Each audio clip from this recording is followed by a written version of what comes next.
Namaskaram.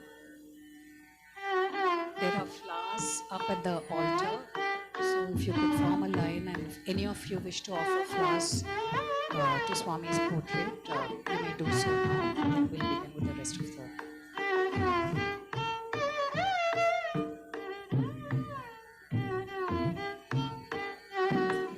The flowers are kept in a bowl there, so whoever wants to can offer the flowers and come, and about 5-10 minutes we could take, and then we'll get started.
Once you've offered the flowers, you could probably exit from the other end.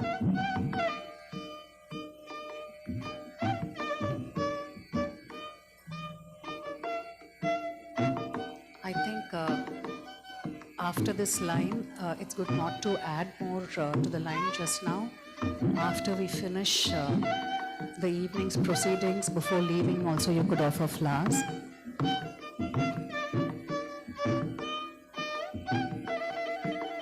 So for those of you who are not in the line already, I request you to be seated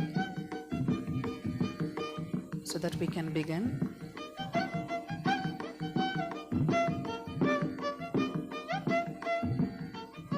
And you will have a chance to offer your flowers and prayers after we finish with the evening's proceedings.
Namaskaram.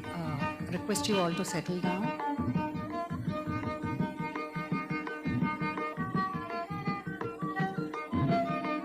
We've all come together today in grief and disbelief,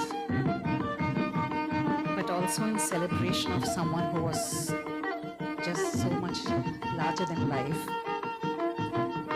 In the last few days, the outpouring has been beyond one's wildest imagination. Even Deepta, who knew so much, had people sharing things that she'd never heard, the way he's touched people's lives. More and more stories coming out, and these are stories that deserve to be told. For someone who was always very self-deprecating and shying away from the limelight, he must be shaking his head at us right now.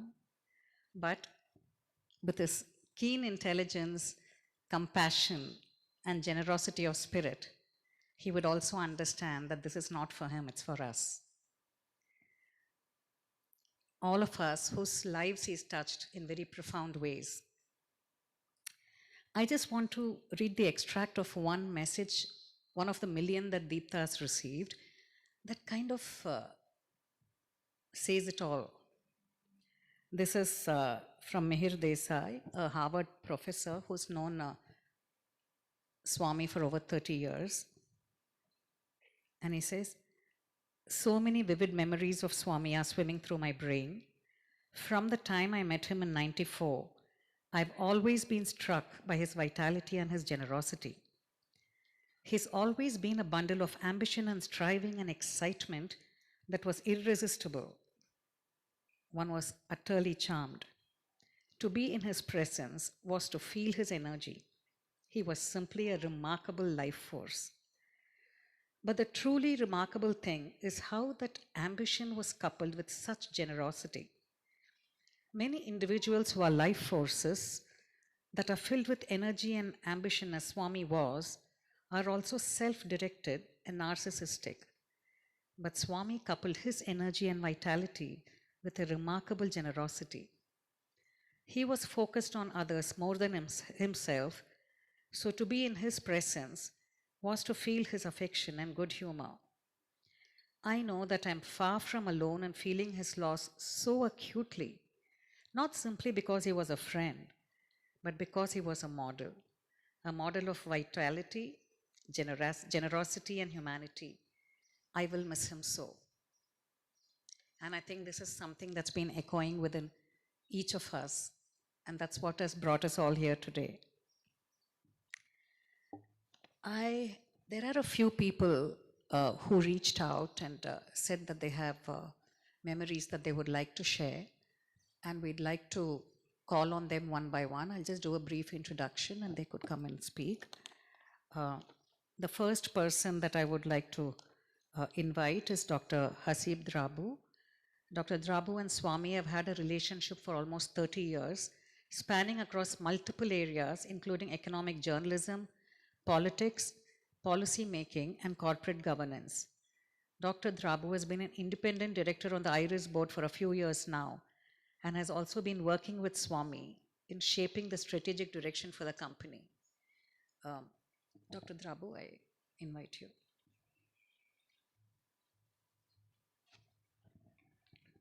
Thank you. Oh, no, it's fine. Over the last 1 year or so, I have come to realize that you don't grow old as you put on years. You grow old when you lose friends. With the passing of a friend, like we have today, Swami, my world has shrunk by just that little bit, and I'm sure for all of you. And you then begin to realize, over the last, you may blame it on COVID, you may blame it on anything, people are just dropping dead. You suddenly begin to realize that the world has shrunk for you and you don't have people who you can talk to in different facets, in different ways. Swami and I go back 30, I don't even remember the first time I met Swami. I don't even remember the last time I met him actually. But I don't think that was important if all of you knew Swami. It didn't matter. If you had met him the first time, he would meet you with the same energy, the same intimacy, and the same passion that would have met you for the last 30 years. And that's what made him a very distinctive person. I do not recollect a single occasion when I and Swami sat and had a meal together. I don't remember a single occasion when we had a relaxed conversation. He was a restless soul. His phone calls would be, hey, I was in Patna. I met the deputy CM, he was talking about you. Can you call him and talk to him? That was it. I just met an investor. He was talking about this. Conversations were brief, business-like, but very intimate. Swami was used to doing the disappearing acts. He has done one final disappearing act.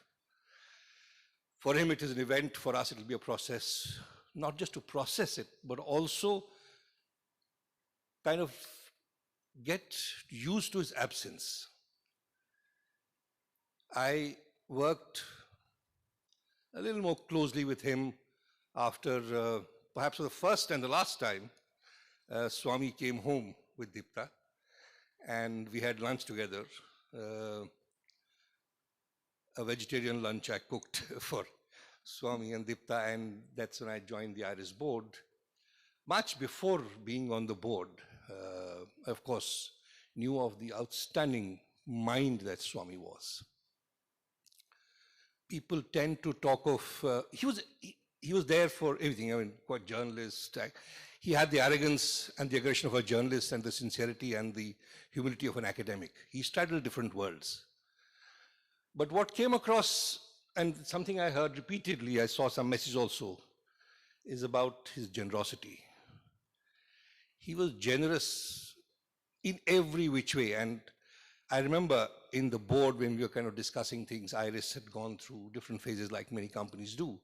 The kind of integrity, not just personal, professional and intellectual, I have never ever seen anyone have that degree of integrity. He would refute the board directors, actually, I don't see many of them here, would have to force Swami to accept salaries because he was still unable to pay at some point 2 years down the line some creditors, and his own thing was that I will not take salary till I square it.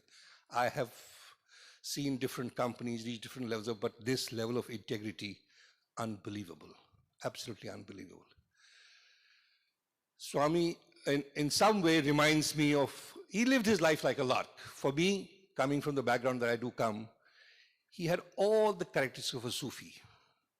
There's a very famous couplet of a contemporary of Ghalib called Ibrahim Zauq, which says, Lai hayat aaye, qaza le chali chale, na apni khushi aaye, na apni khushi gaye. Lai hayat aaye, I came because life got me here. Qaza le chali chale, death took me, I went away. I neither came on my own, nor did I leave of my own will. We'll all remember him as long as we live. Thank you very much.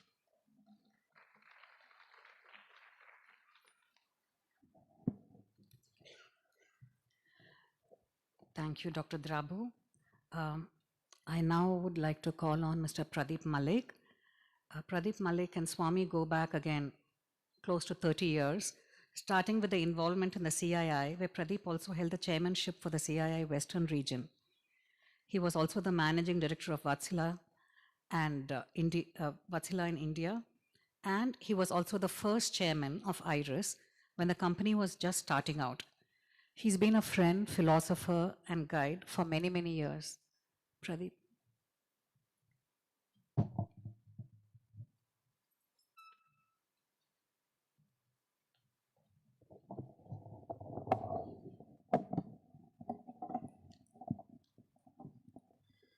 Friends, I don't have Hasib's eloquence, but I will read a few points.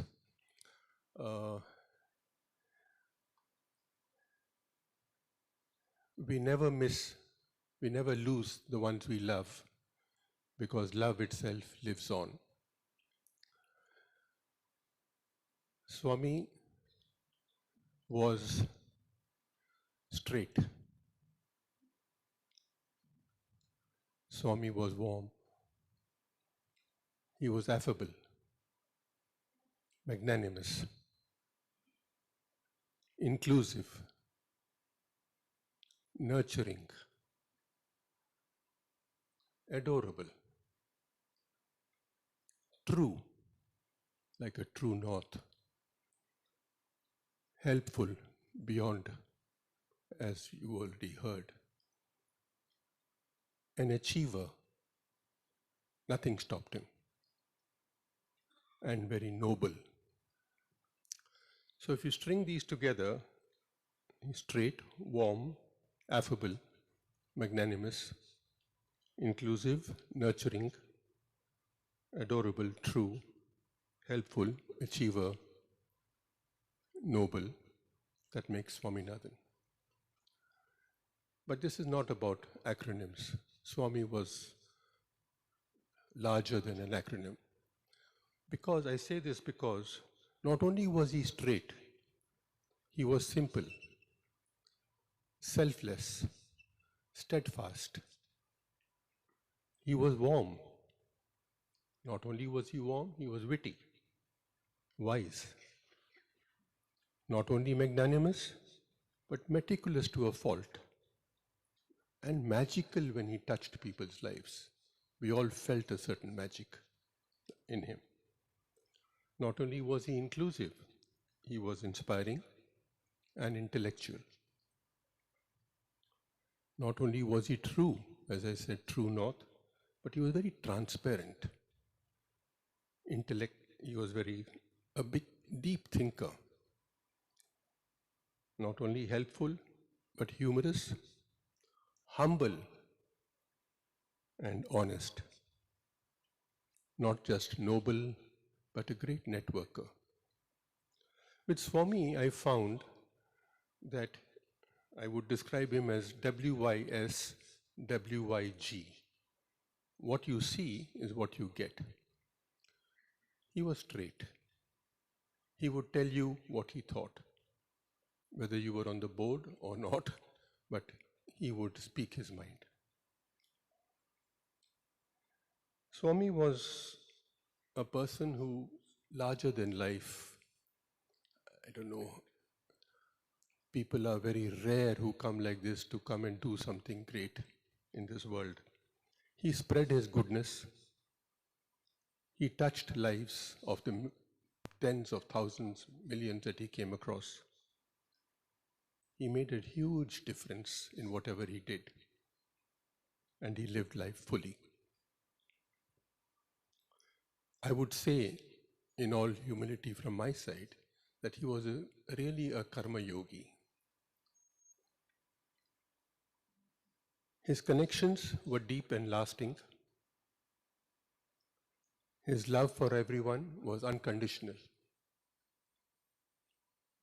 There were no strings attached. There was never a feeling that I'll do this because of. No, he just did it. Monday was his birthday. I wished him, like many others did. He replied. And Wednesday he wasn't there anymore. Shows us the fragility of life, of the impermanence. We don't know what's awaiting us on the next bend. But Swami somehow lived his life as a tenant because he knew that nothing belongs to us. We are here just to pass. Swami was a man of extreme energy, passion, conviction, dedication. Creative, an ideas man. Simple, but deeply humane. I have never heard him moan about anything. He never moaned. He was always happy. He was always doing things for somebody else. He did a lot for me. Ethical. I've seen that he spread himself wide. He read a lot, he walked, he ran, loved music, traveled, spirituality. He would miss a flight, or skip a flight if he knew that he had to stay on in that particular city and not take the flight to his home because somebody needed him there at that time, just hours before. I mean, you don't come across people like that. He had a very clear mind, alacrity I would call it, because he was a very good thinker, and therefore he spoke fast. I couldn't understand him sometimes. But he spoke his mind.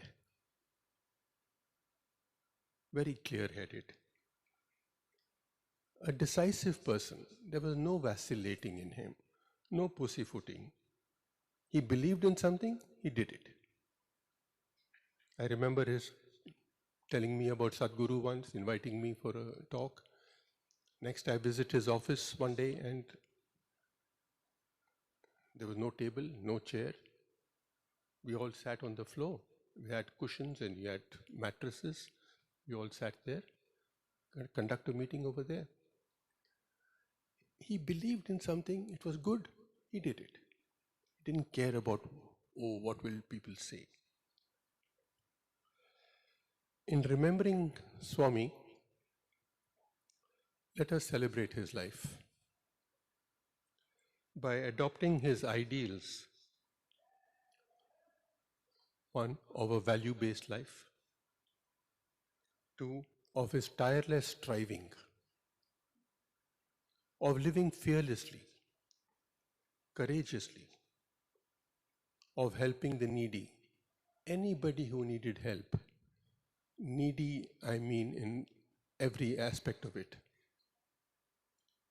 Of serving industry, of executing his plans for IRIS in particular, but not for IRIS itself. It was for a larger cause. It was societal. It was for society. That's why I said he's karma yogi. He didn't do it for himself. Of excellence in whatever he did. In reading out the words Swaminathan, or straight, warm, affable, one could write a whole chapter on each one of those words about him. He was so larger than life. There was so much about him. I'm not going to relate any incidents of our personal meetings and so on, but this encapsulates the kind of person he was. He was really a giant amongst men and a person who touched all of us, myself, very deeply. So I would be very happy personally. I would at least take up one of the points that he stood for: tireless striving, of living fearlessly, of serving, and try and do something, make a difference in this life. Thank you for all being here. Thank you. Thank you for being.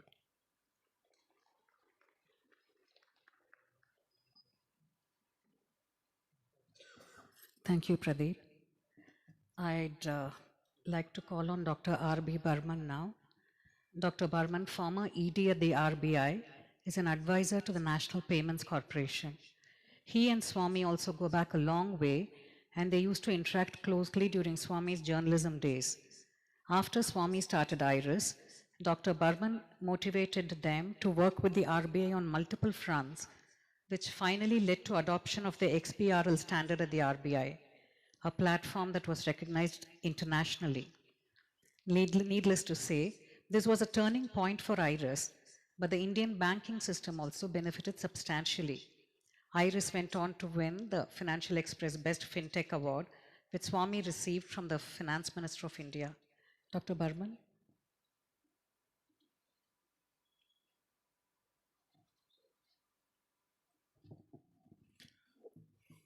Yeah. So I think it is about 30 years back that one day Swaminathan comes to me in the Reserve Bank. And he was just about 30 plus, very young man, full of energy and a magnetic personality. From the day one, I think he simply own, and then I think we became very close from that day onwards.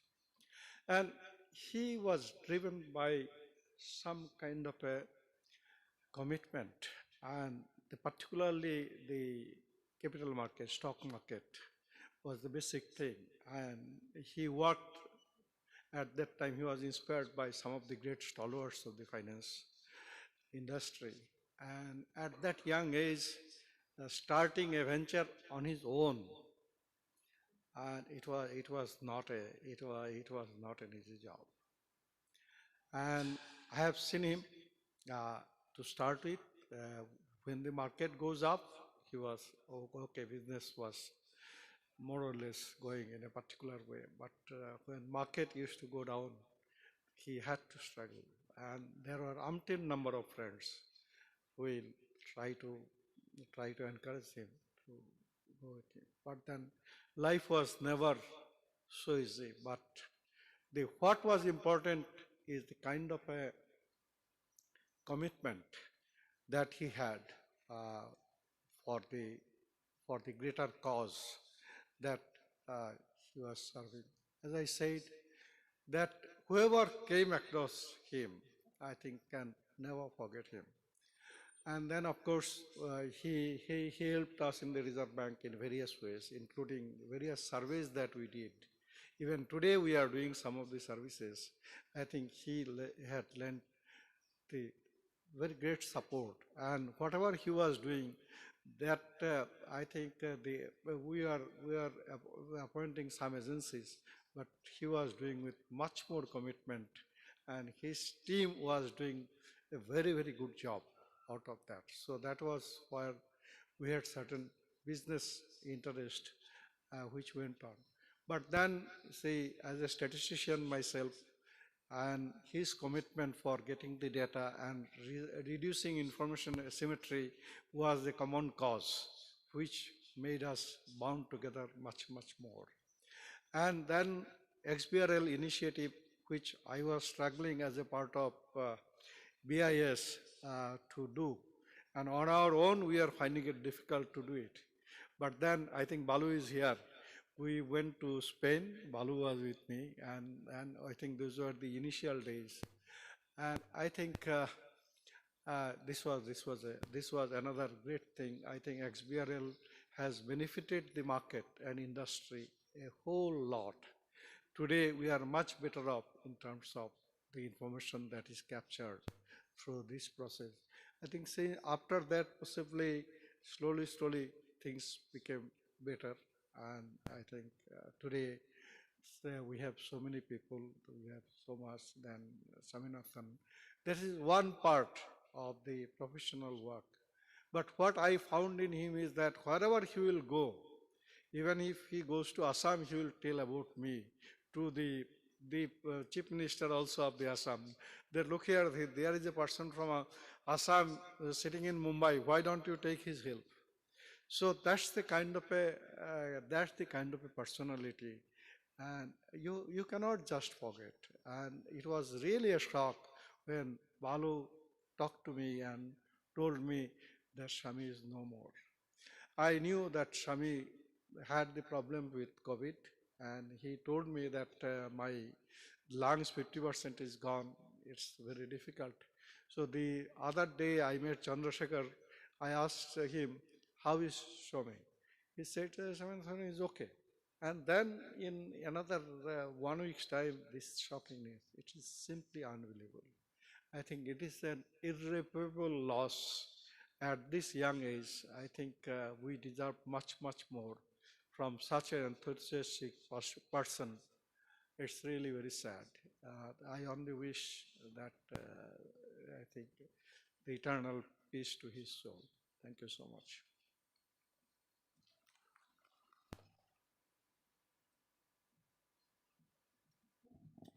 Thank you, Dr. Barman. The next person who would be sharing is Professor Trilochan Shastri, Faculty IIM Bangalore, Chairman, Founder Member and Trustee of the Association for Democratic Reforms. Swami's enduring interest in public life and clean governance brought them together many years ago. Swami helped the cause in multiple ways, including taking on the responsibility to build a digital data bank on political aspirants and legislators, and donating towards sustenance of the democratic reform movement. Professor Shastri.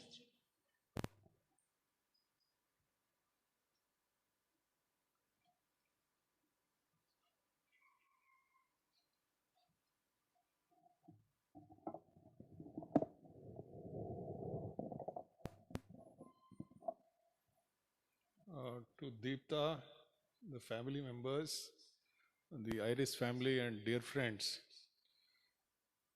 About 20 years ago, I do not know Swami as a businessman and as an entrepreneur. The interaction over last 20 years has entirely been outside the business. So Deepta said maybe you can say something which others may not be aware of.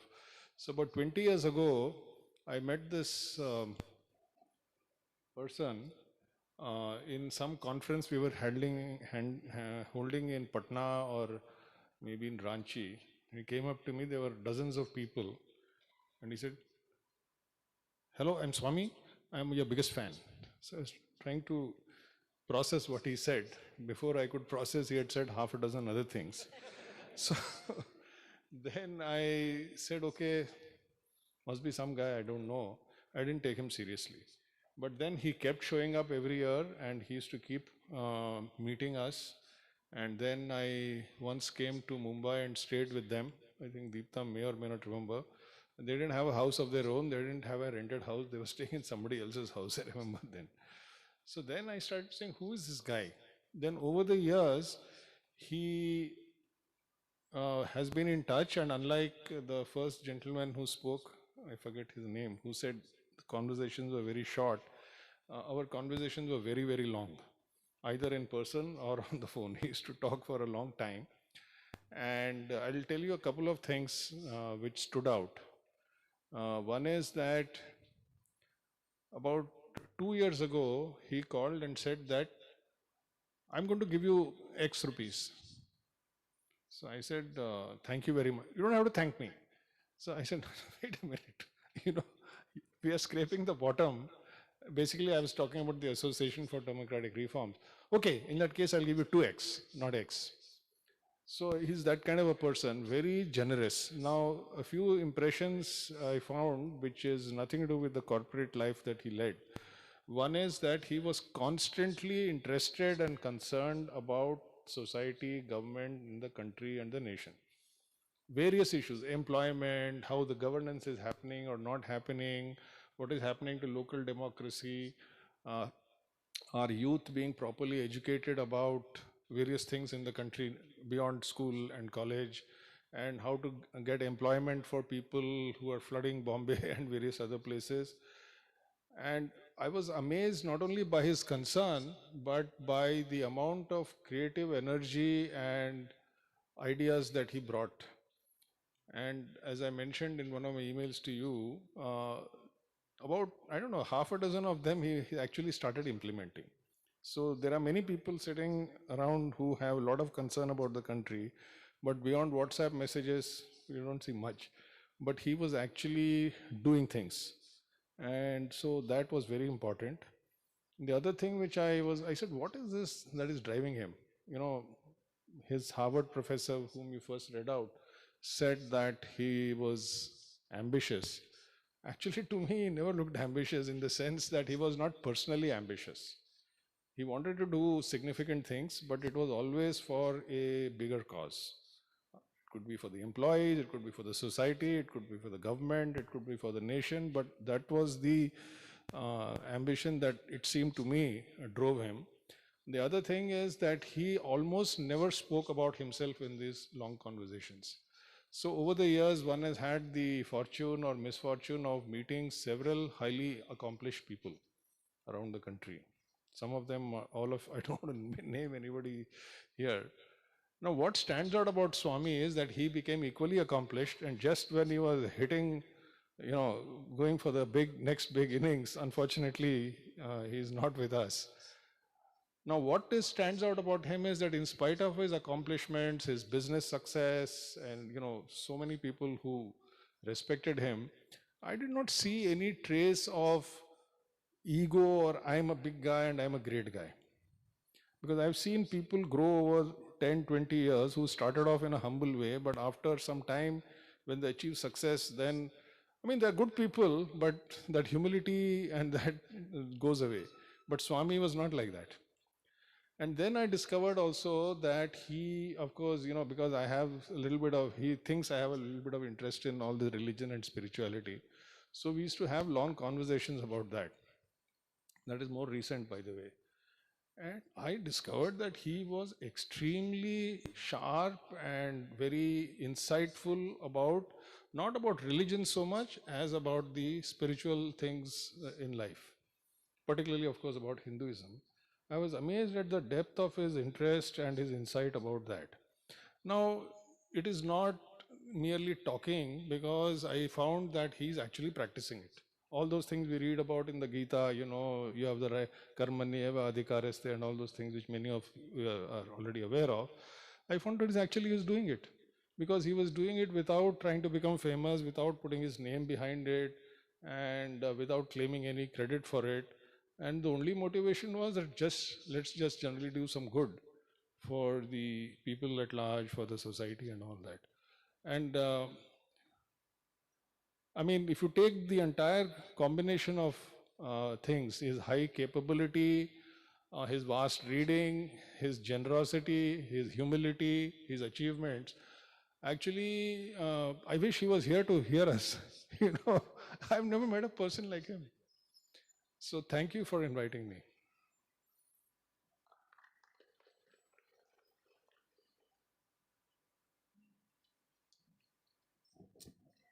Thank you so much, Professor Shastri.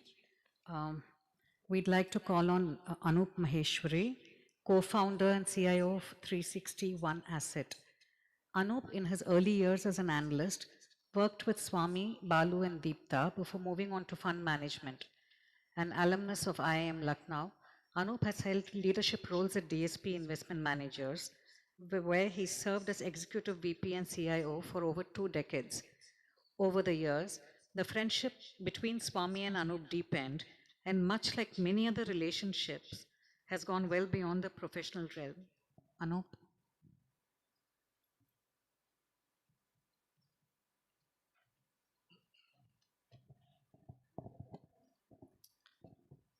Thank you. There's so much to say about Swami. I'm sure there'll be a lot more to follow. So I'll keep it a bit brief. Swami has obviously touched all of us in some way or the other and influenced our lives. I came across Swami about 32 years ago. Swami, Deepta, Balu, Prasad had founded IRIS and we joined the founding team. Of course, it just took one conversation with Swami to know that there was something special about him. What was amazing about Swami while I was in IRIS was how it really struck me how connected he was, how he knew pretty much everybody. He could walk into anybody's room at any point in time, however senior they may be, and it sort of shows in the audience here as well today. But what was incredible about him was he took me along for a lot of these meetings, a 22-year-old kid. And, we would have conversations about those meetings. And I used to always wonder, why would he do that? And, that's the nature of the person that he was. And in many ways, personally, I think that shaped a lot of my career that followed. And, Swami clearly was a very foundation rock towards all of that. Swami, of course, has, left us much earlier than any of us could have imagined. But, if we measure life not in years, but in terms of just the legacy one leaves behind, because that's what life is all about. If we just measure it in terms of his legacy, the number of people he has influenced, touched in an incredibly positive way, I think Swami has lived more lifetimes than many people would. And I think for that, he may not be with us physically, but I think clearly he will always be in our minds and hearts for as long as we live. So, Deepta, hello, ma'am, thank you so much.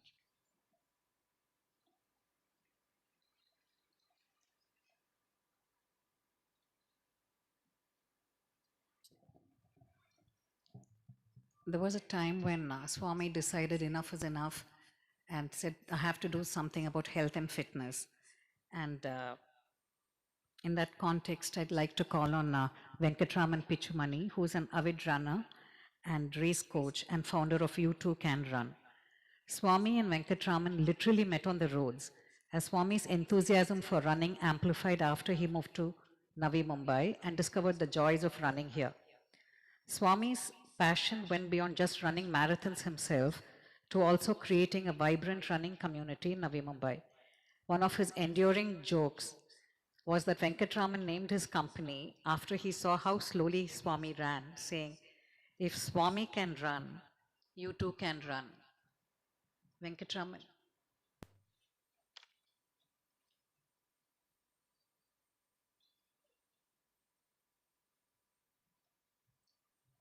Thank you.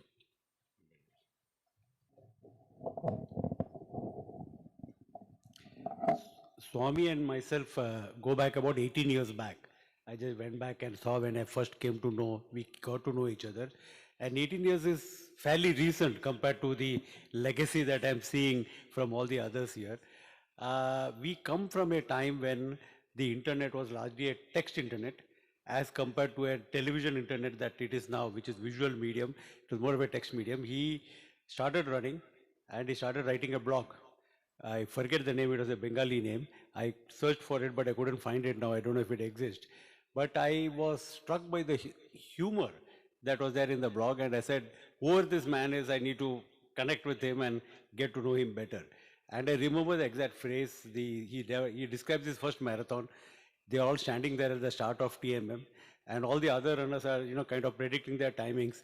So somebody's saying 3 hours, somebody's saying 3:30, somebody's saying 4. And so when it came to Swami's turn, everybody looked at him and he said 2:30. So everybody was shocked because, he was obviously podgy and how could he do 2:30? And then he clarifies to them 2:30 p.m., which which was biting humor, but that is what struck me, and I read it 18 years back, but that sentence kind of, I'm almost quoting it extempore, which is how it got, enmeshed in my mind. Since then, we got to know each other very well. We connected across so many ways about running. He was one of these peer leaders of NMR, that is Navi Mumbai runners. At that point of time, running in Navi Mumbai was just coming up. We had one large community which encompassed Bombay and Navi Mumbai.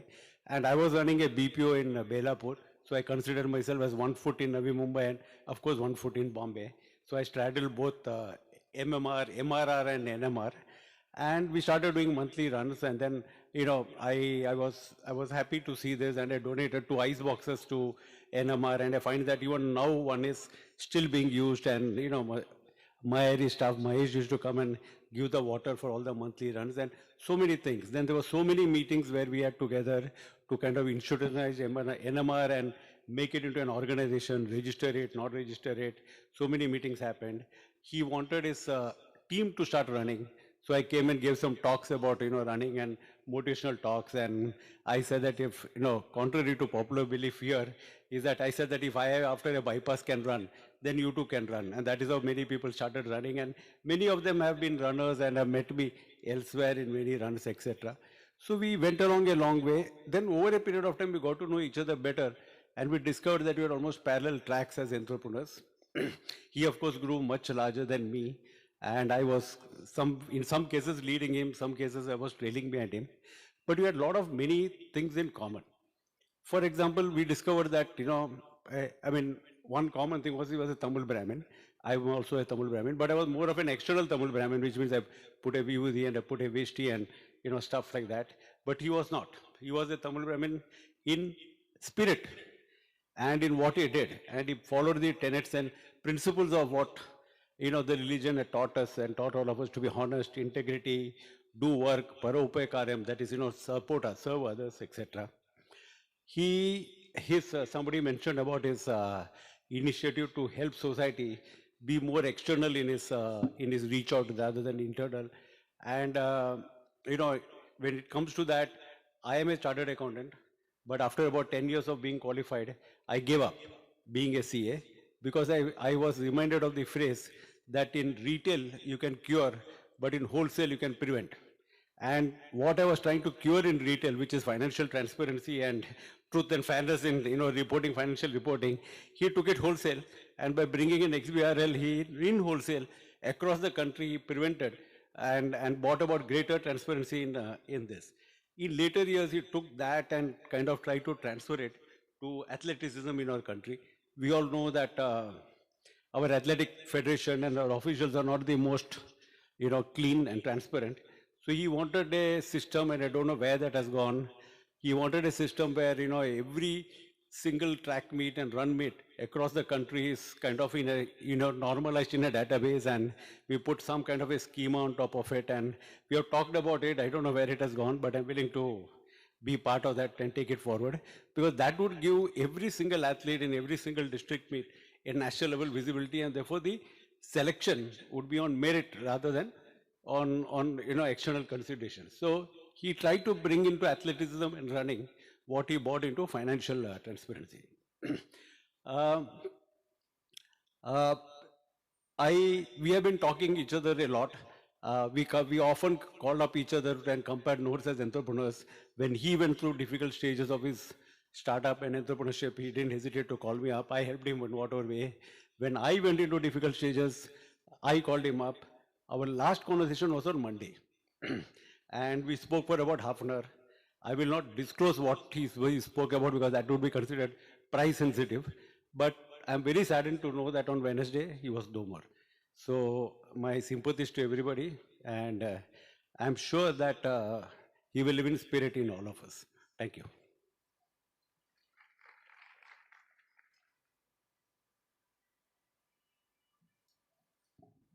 Thank you for sharing. My name is Revati. I'm a friend of Deepta's from IIM. And I met Swami in 2002. When a batchmate of mine called me and said, Deepta and Swami are bringing somebody to Bombay. I think you like the program. Go check it out. This was Swami bringing Sadhguru to Bombay for the first program outside Tamil Nadu. And when I met him, the first thing he said is, IIT, IIM, I am IIO. And he never stopped saying it. You know, every single time we met, sometimes he would call me just to say it and he would hang up. You know, the most exasperating creature he was. And what struck me about him and that when I met him in that program was, I was completely blank and on the sidelines, watching, judging, saying, is this for me and all of that. And there were people around who were very touched, who were in different states of emotion and ecstasy and whatever. Swami was so matter of fact. No gushing adoration. But he gave life, his life to make that program and a few more happen till Isha got established here. And I've never seen anyone more comfortable in their own skin. I've never seen anyone so completely unintimidated by anything or anyone. They lived in a small apartment in Prabhadevi then, and they had a small white Maruti 800. He took Sadhguru around in that Maruti 800 like whatever fancy car you could think of. And Sadhguru stayed with them. They stayed in the living room and they gave the bedroom to Sadhguru. It was a time, we didn't even have to move rooms. We could sit in one room and we could all talk to each other in the house. It was such a small house. But Swami's love made up for everything. Nobody gave a damn about the rest of it. As Pradeep said, and it's something that I was thinking about Swami, he was a true karma yogi. He lived with intensity, you know. I think maybe he knew he would leave soon. I always felt he lives multiple lifetimes in this one life. So simple, not attached to positions, only cared about people. In spirituality, you know, we are taught to be inclusive, to be a parent to the world, not to have any ego. We have to kill the ego if we have to go beyond. Self-preservation is what is holding us back. And when I was reflecting Deepta, I just thought, maybe Swami didn't need to do any of these programs because he was already living it. He was passionately true to himself and generous to a fault. Super fast speech, trying to keep up with his brain, which many people shared. He was a prankster. He could make you laugh and cry in the same minute with his PJs or Aruva jokes. But the next second, if he thought you needed something, he would turn serious and give his life to help you. Last year, we've been in touch, but you know, it's been on, off kind of interaction. Messages, birthday greetings, and then suddenly he would call or I would call. And last year I told him about something that was happening in Kerala. I just messaged him, and within half an hour, not only had he signed up for the program, paying whatever was needed, he had also donated a hefty amount to make that program happen and booked the tickets and said, Reva, Deepta and I are on. So where are you and Shivi staying? We'll spend that time together. Swami was very decisive. He would never take time for anything. Yes, no, that's about it, you know. When he heard from Deepta that I was at the Mahakumbh, he just called me to say, blah, blah, blah, blah, this person is there. Anything at all you need, this person will be he's the CM's right hand, is that one's left toe. He is there for you if you need anything. I didn't ask for any contact, but the minute he heard, he reached out, you know. He was everyone's 4 a.m. friend. That one person you can call without worrying, are you disturbing that person? He was that. Over the last 2-3 months, or maybe 6 months back, we heard about this amazing yatra. Swami was a seeker. Many people saw the business side, the generosity, everything. But he was so spiritually intense. And he lived it, like I said. So we heard about this 80-kilometer yatra. And so we came together for some classes. In my mind, I was very clear. If I need to do something like this, I need at least a year's preparation. The way I was at it, I wouldn't be able to even do 8 kilometers. But then he told me, no, Reva, we'll go together. He said, tell Shivi to come. I said, Shivi won't come. Shivi is my husband who's sitting there. He won't come. And if I start with all of you and you all briskly walk towards the 80-kilometer mark, and at 8 or 9 I need to turn back and the roads are all closed and it's only walking, what do? I won't be able to turn back. I won't be able to go forward. And he says, you don't worry. I will walk with you. I will walk with you. And he gave me so many tips that I started getting a bit scared. All his running, all the running experience he had, how we should stay hydrated. The only thing you need to keep is water, but don't really drink it. You should just dry your lips. I can't even remember everything. And then, I had a lovely pair of shoes that my daughter gifted me for Mother's Day, very nice brand, and it fits me well. He says, all that is rubbish. You have to wear this, you have to do that. He'd organized my life, my routine, and everything for me in those 10 minutes. So that was when I knew that I was not going to do the yatra this year. But we were on the group cheering on the people who went for the yatra. And later they all said, you, Deepta, Swami and all, you don't come for the yatra, but the way you were all there, have you reached? At what point are you guys? You can do it, you can do this. We were cheering on from WhatsApp.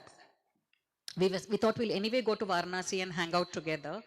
But because of the Mahakumbh spillover, the crowds were so much and we cancelled. If we had known we would have so little time, we would have said, anyway, let's go and hang out. I'm not sure if, I think we need to make an effort to do the walk next year, Deepta, because I think he's not a type who'll ever break a promise. If he said he'll walk with us, he'll be there with us, right? There are so many of us here from different parts of the country who have flown in, and so many more from around the world who are joining us on the live stream. It's just, it speaks for the life that he lived. It speaks for the being that he was. It speaks for the legacy that he's left behind. And I just pray that his soul attains Sadgati. And in this moment, I'm very proud of myself because I thought I would start weeping and not be able to speak. But somehow, Swami, thank you for letting me speak. Are we playing Shobha's clip now? Or? There are some people who couldn't be here today who've shared. So a couple of clips will be shared right now.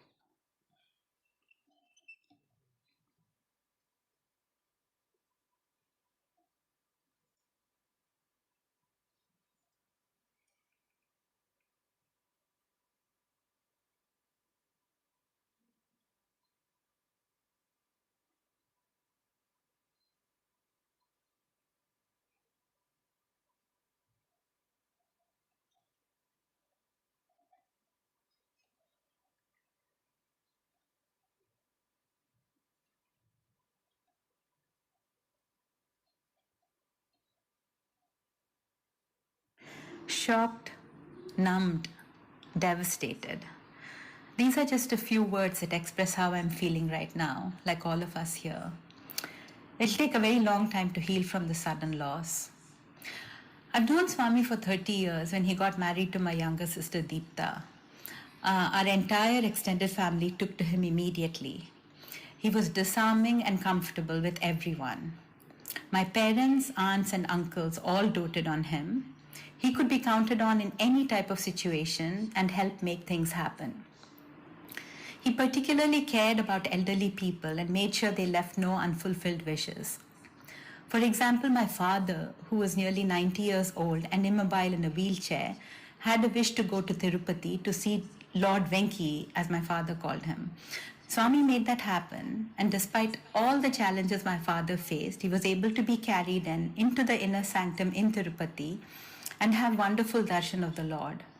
My dad since passed away, but he always talked about the unbelievable darshan he had had in Tirupati to his dying day.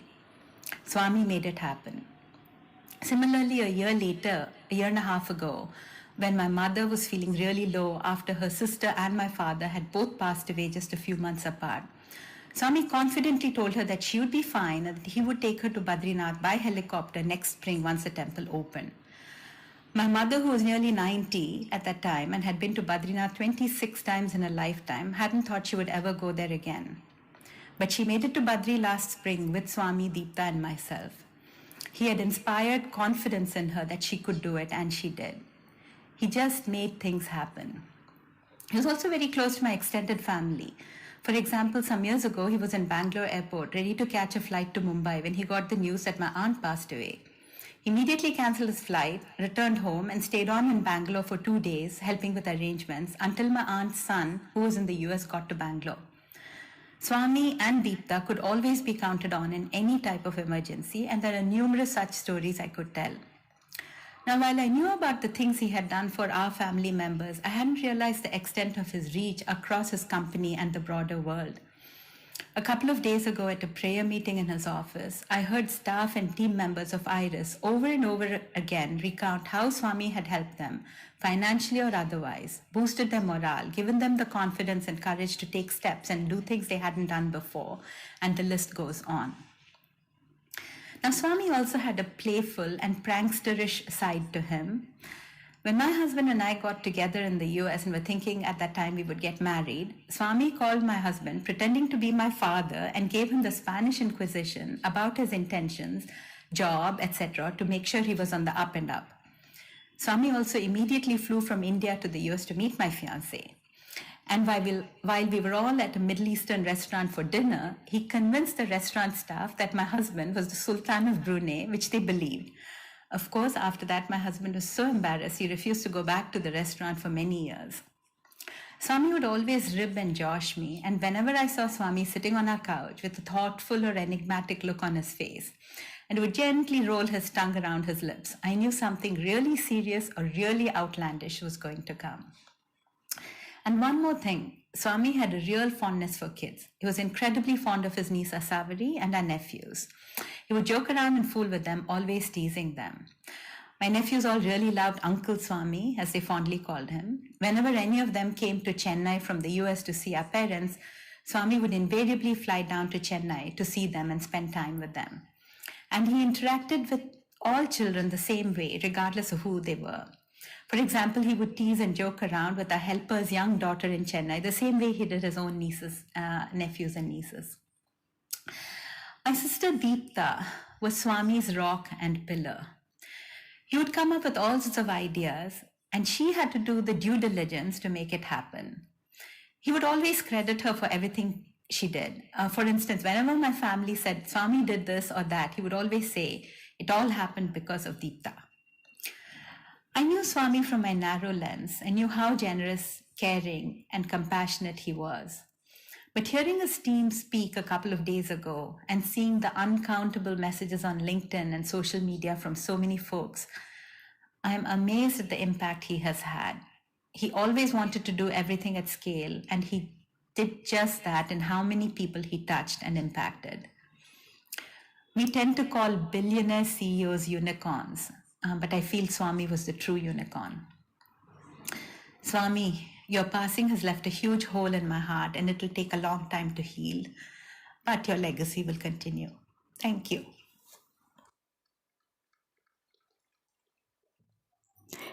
Hey Deepta. The audio message you heard just now is from Deepta's sister, Anu Rangarajan. I wish I could be there with you in person today. Please know that my thoughts and prayers are with you. Swami was undeniably a remarkable person, quick-witted, sharp, and always ready with a response before you even finished your sentence. He had a brilliant mind, a generous heart, and an energy that filled any room he walked into. He once shared a story that he had written with me, hoping to publish it into a book. He wanted my feedback when I told him it needed a lot of work, he decided to turn that into a story of its own, telling everyone with his characteristic humor that I had declared him a terrible writer. Of course, that wasn't true, but that was Swami. taking even criticism in stride, laughing at himself, and always adding his own dramatic flair. He always called a spade, never minced words, and while his honesty was refreshing, it could also turn situations into wonderfully awkward, even embarrassing moments. But that was Swami again, completely himself, unapologetically real, and full of life. Beyond his intelligence and humor, what truly set him apart was his kindness. He was ever ready to help, endlessly giving, and always present for those who needed him. His generosity was as big as his personality, and that is how I will always remember him. Swami's presence will be deeply missed, but his spirit will live on in the stories he told, in the laughter he shared, and the countless lives he touched. Deepta, my heart is with you. May you find comfort in the love that surrounds you today and in the memories that will stay with you forever.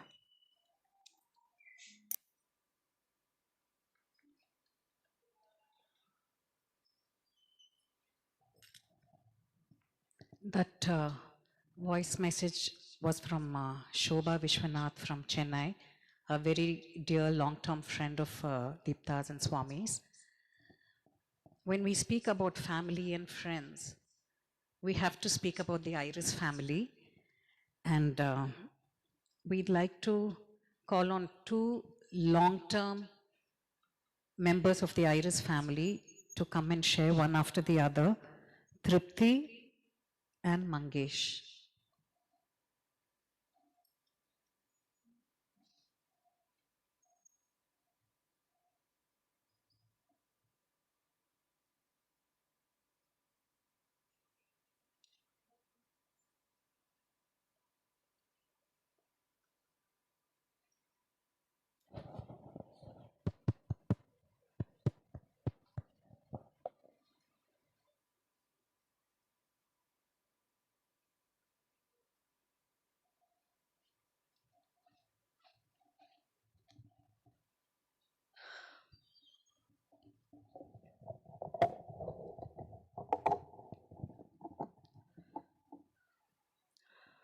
Hello everyone, and thanks ma'am for calling me Tripti, because Swami sir को कभी भी साक्षी पसंद नहीं था. After my marriage, my name got changed, but he used to call me Tripti. So thank you so much for calling me Tripti. Swami sir के बारे में क्या बोलूं? Means everyone knows him very well. When I joined Iris, I never thought of कि I will reach to this stage. So today I'm handling a team of 30 people and 600 plus clients. वो confidence मुझे हमेशा उन्होंने ही दिया. वो मुझे कभी भी ऐसा नहीं लगा था कि मैं इतने लेवल पे पहुंच पाऊंगी, बिकॉज जब मैंने ज्वाइन किया I was just a data entry operator. I used to do my work, but then he realise कि एंड ही टोल्ड मी कि Sakshi, you have a lot of skills, and he started giving me new challenges. एक के पीछे एक, एक हो गया, चलो ये कर दिया तूने, now do this, do that, do that. When there was a problem with Iris, so there is a lot of ups and downs in my personal life also and in Iris life also. दोनों ups and downs में हम लोग हमेशा एक साथ थे. वो होता है ना फेविकॉल का मजबूत जोड़, वो वैसे अपने आप कैसे बना पता ही नहीं, जो कभी नहीं टूटा. Means there were a lot of challenges in my own life, but he has never given me that chance कि to leave job and sit at home. वो option ही नहीं था मेरे पास. So he is everything for me. Like he is my guide, he is my mentor. At times he used to be my parents. वो एक छोटे बच्चे से जीत करते हैं ना अपने मम्मी पापा के साथ. I used to do that with him, and I'm going to truly miss that. I don't know. Swami sir नहीं है अभी. Who is going to support me now? But I know whatever he taught me, I will follow on that path. Many projects I did, okay. One thing I like, he used to do a lot of social work. So during Corona pandemic, I know we used to go to NMMC for volunteering and all. These people still recognize me. 2 days before I called Dr. Utekar ma'am just to tell her about this, and she's like, "Oh, hi, Sakshi, how are you?" I was like, "Oh, wow, this is so nice." Ki, Corona जाने के बाद भी, not a single call I made to Utekar ma'am, but still she knows me. वो एक था. Then we had one more project, like छोटे छोटे schools जो BMC schools है वहाँ पे जाके what is election, क्या होता है, वो एक project हम लोगों ने किया था. I remember that project. And वो इतना successful हुआ था. I think Arup was there in the school which I went. वहाँ पे मैं गई और वो सॉफ्टवेयर ही बंद करना, काम करना बंद किया. And then I started explaining all kids की how the entire system works and all.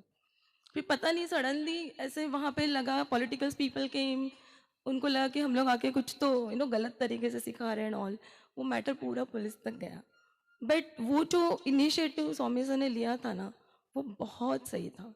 At the end there was some competition. I think I didn't join that function, but he has given certificate to one of the school.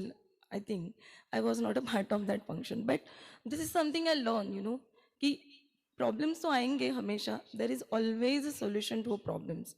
So he used to tell me, don't come to me with problems, come with solutions. And you have to think differently. अलग तरीके से सोचो and do the things. You will surely get a success for it. So today I know I'm very sad, but I have to be very strong. And I know ये company बनाने के लिए sir ने बहुत मेहनत की है. So all of us have to take this company forward. So I know I'm not going to say goodbye to Swami sir. Never. I know he is with me. अभी भी यहाँ पे है वो. I can feel his presence. And he will remain forever with me. Thanks.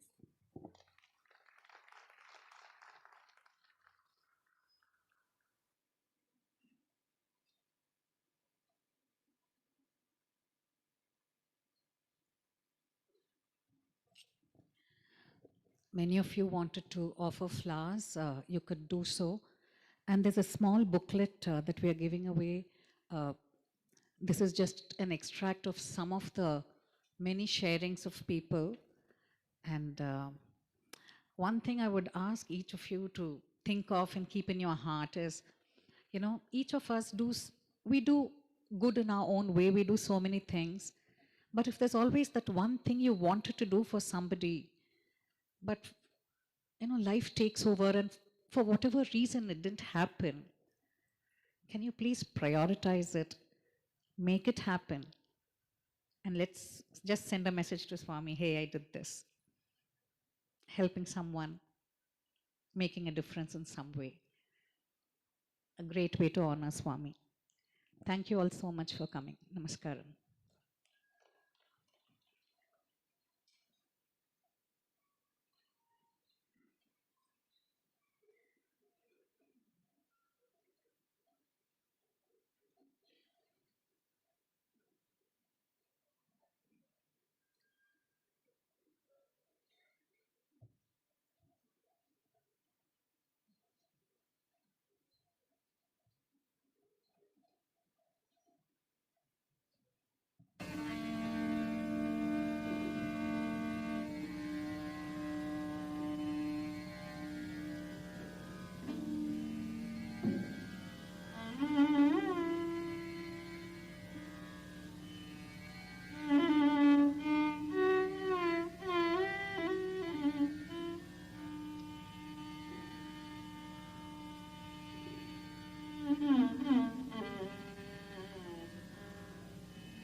Mm-hmm.